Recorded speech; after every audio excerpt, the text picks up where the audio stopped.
Hello, we are Embry-Riddle Daytona Beach campus Design Build Fly team, and this is our presentation for STAT, the Sensor Towing Air Tractor, which is our aircraft for the 2020-2021 Design Build Fly competition season.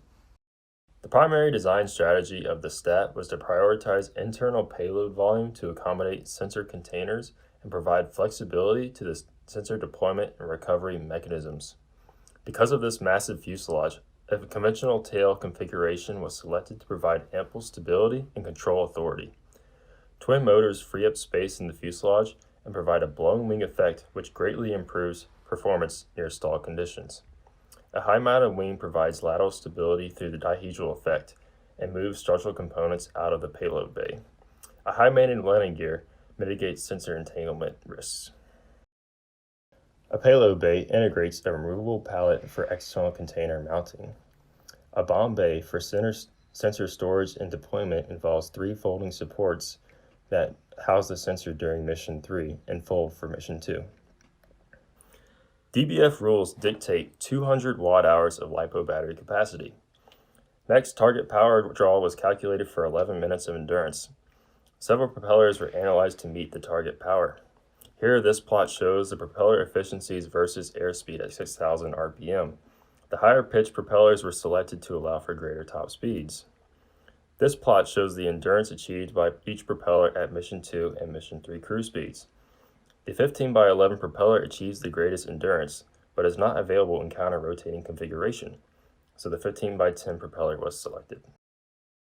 On the left, we have the final propulsion system selections made for the aircraft, and on the right, we have a power versus airspeed curve. The darker lines are the experimental data that we gathered from flight testing, which we used to help narrow down final current draw and top airspeeds achieved. Here we have our 3 views, showing dimensions. Per competition rules, our wingspan is 5 feet. Plane length is 79 inches, and our plane height is 27.6 inches. On the left, you can see our weights for the different mission. For Mission 1, the empty weight, we have 13 pounds. For Mission 2, the full payload weight is 22 pounds. And for Mission 3, the sensor deployment mission is 15 pounds.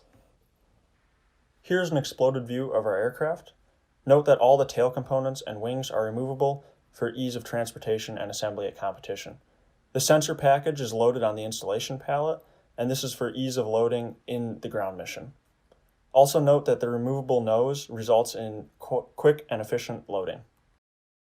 For a sensor subsystem, it has a scoreable length of 20 inches with a minimum diameter of 1.5 inches. Its total weight is 14 ounces, and for Mission 2, we can store 18 sensors in the fuselage. For a sensor deployment retraction mechanism, it has a maximum retraction speed of 0.22 seconds and a maximum load of 115 ounces. A slip ring is located on the leftmost component of the exploded view.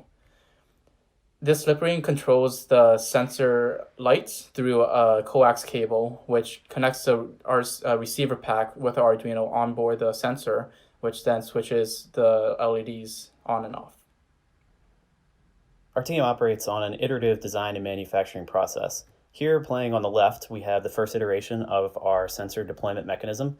This mechanism was designed very early in the design phase, and there were a lot of things that needed to be improved.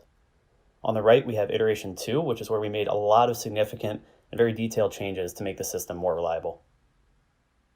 This table compares our design to actual scoring parameters. Note that our main improvement was the large increase in gross aircraft weight and number of containers that we're able to carry.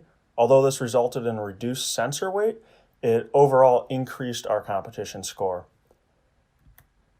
This shows our overall predicted scoring before non-dimensionalizing with respect to the maximum competition score. This concludes our presentation. Our demonstration portion follows.